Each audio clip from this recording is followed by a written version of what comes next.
intelligencesquared.com.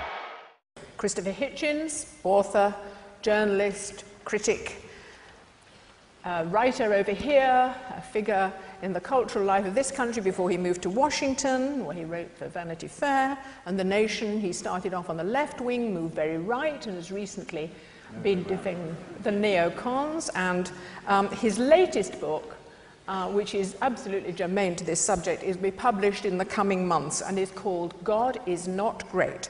Christopher Hitchens. Thank you, John. You'll give me a minute, won't you?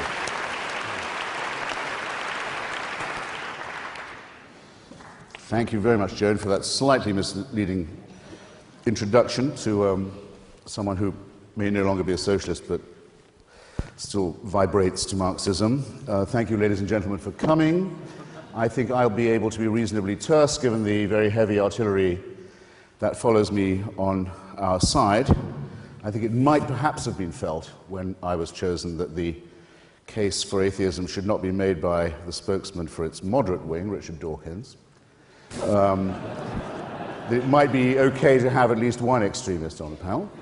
And I'll begin at once by recalling an exchange I had recently in Colorado Springs with a spokesman of America's evangelical broadcasting wing, a much overrated but nonetheless significant force in American politics. This broadcaster asked me, in response to my own statement of unbelief, he said, "I insist that you answer the following question, and that you answer it with a yes or a no."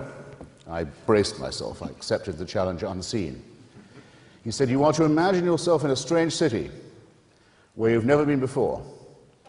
You are to imagine nightfall coming on, and you to be without friends or succor in this town. And you are to ask yourself whether you would feel safer or less safe when you saw a dozen men coming towards you in the dusk, if you were to know that they had recently come from a prayer meeting." This is I think I can justifiably say I'm relaying to you, comrades, friends, brothers, sisters, the challenge that was put by the religious to me. You'll see at once it's not a yes-no answer. You can't give a yes-no answer to that, but I accept it anyway. I said, very well, I won't give a Sesame Street reply, but just without leaving the letter B, I have been in that situation. In Bombay, in Belfast, in Beirut, in Belgrade, in Baghdad, and many other places too. And I won't tell you about all of them, but let me just, as it were, fill in some of those latent blanks. In Belfast, the capital city of one of the provinces of this, our United Kingdom, as everybody here knows, everything, culturally, educationally, economically, politically, socially, has been very gravely retarded for at least a quarter of a century. At least half a century and maybe more since partition, and before that, because partition is both the outcome and the cause of sectarian warfare in this town, by the simple fact that there are people there who are willing to kill not just one another, but one another's children on the basis of what kind of Christian they are.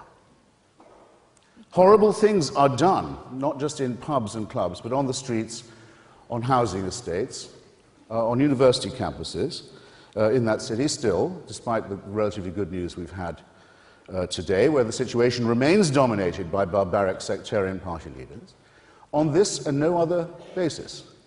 Both churches demand that their children are sent to separate schools. They each agree with the other that above all things their own children must be protected from the faith of another faith. I don't think I need to elaborate very much more on how horrendous the consequences of that have been, and how they are enshrined, by the way, in our own constitution, which mandates that our own head of the church is also the head of the state and of the armed forces, with all the ludicrous Windsor consequences that you get if you found a national church on the family values of Henry VIII. These conditions, which are farcical in England, Wales, and Scotland, are tragic and ugly, only a few minutes flying time from where we sit. If I pass on from Belfast to, say, Baghdad, where I've recently been, and without reopening any of the arguments about the rightness or otherwise of the coalition intervention in Mesopotamia, I think it can be granted by any fair-minded person that what was most needed in Iraq after 30 years of fascism and war was a period of reflection, a short interlude of calm during which Iraqis could look about themselves and decide perhaps whom they'd like to vote, perhaps what kind of country they'd like to live in, what kind of federal system they might wish to evolve, and to do so unmolested by violence or terror. The parties of God have vetoed every hope of that process. The parties of God now have the Iraqi people in their jaws, and they're saying to them, it's not enough just to kill foreigners or to rail against Jews or Christians or secularists. That's nothing like enough. It's only in Iraq, not only, mainly, chiefly in Iraq, that it's considered perfectly all right, in fact, a religious duty to blow up the mosques, to destroy the religious schools of other Muslims, of the Muslims of another school, not unlike the pattern of Belfast. It's not enough to have faith, you must have the right version of your own faith, or risk death, mutilation, and humiliation, and the destruction, the immiseration, the torture of Iraqi society is something that all of us can read about every day. Suppose we're to go to Beirut, the pearl of the Levant, the most civilized and beautiful and cultured city of the Middle East, and to see what happens when, for politicized reasons, a sectarian constitution is in place which says that the president of Lebanon must always be a Maronite Christian, that the speaker of its parliament must always be a Shia, that its vice president must always be a Sunni, that the Druze must have their share, and so on, leaving out at the very bottom, I'm afraid, such forces as Kurds and Armenians, but making everyone defined in their citizenship by their faith. Do I need to elaborate what that's done to retard, to bankrupt, to beggar, to disfigure, and to degrade what could have been an ideally plural and diverse and happy society? Remaining with letter B, shall I say Banja Luka? Shall I say Belgrade? Or just say Bosnia? Again, one of the most civilized enclaves of the Balkans. For many years, protected by a secular constitution and the remains of what had been a secular and democratic republic. And just look what happens when it is decided that it is a matter of faith that determines your citizenship, your allegiance, your identity, your nature, your rights. See the recrudescence in the Europe of the late 20th and early 21st century of Catholic fascist parties we thought we'd left behind at Nuremberg, the Ustasha. The recrudescence of forces like the Chetniks, the Serbian Orthodox fascists who took exactly the same view except the other way around.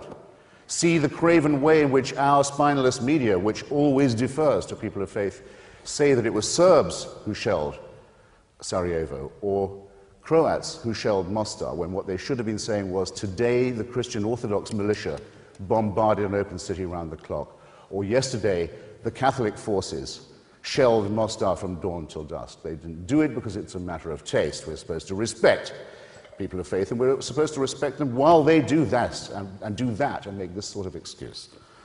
There aren't enough words, in my lexicon at any rate, to express the contempt that I think any right-thinking person must feel for this conscription of this kind of medieval barbarism. Joan will tell me when I've got a minute. I don't know whether I'm yet trespassing on my rivals and my allies' time, but if I was to add Bombay to this list, the city that was very nearly ruined by the sectarian partition of India in 1947, 1948, where once again people were told it's a matter of faith what kind of Indian you are. You may have to become a Pakistani if you're Muslim. You may have to lose your life on the proposition. You may not just be a Hindu.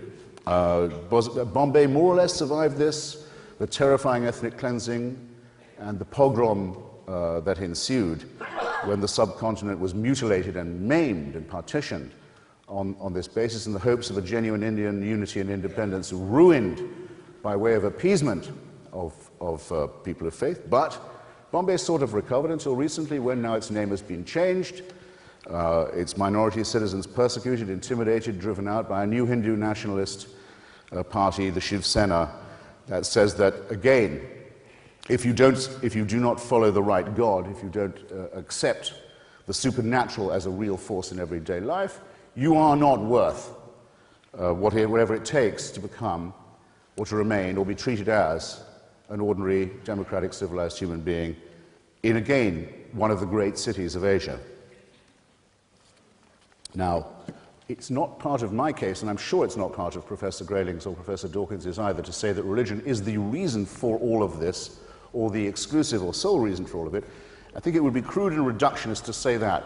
But who is going to argue, I'll be fascinated to see, who is going to argue that the matter of faith, that the religious allegiance, that the preachings of religion have not in all these cases gravely exacerbated, gravely deepened, gravely poisoned and prolonged all of these things that have made our tenuous civilization extremely difficult to defend, uphold, maintain, let alone to advance. I don't believe this case could be made. That's for a simple reason, because religion is not provided to us by revelation. It doesn't come from the heavens. It doesn't come from the beyond. It doesn't come from the divine. It's man-made. And it shows. It shows very well that religion is created, invented, imposed by a species half a chromosome away from the chimpanzee. It shows, doesn't it? Well, why do we deceive ourselves on this point? And is there anywhere, I'm now going to wind up, is there anywhere of the places I've mentioned, and I exempt Basra and all the other B's I could take you around, where it wouldn't be enormously welcome if there was a mass conversion to secularism, or a mass adoption of the secular idea and principle, of the principles of Bertrand Russell, who once spoke famously from this platform, of Thomas Paine, of Thomas Jefferson, of Voltaire, and others. And I'll close by saying that I want you to be on your guard against two false issues in this respect, and I'll be very brief. When I mentioned those gentlemen, and I could mention some ladies too in this connection, like Mary Wollstonecraft, don't let anyone tell you that, oh, well, secular tyranny is just as bad.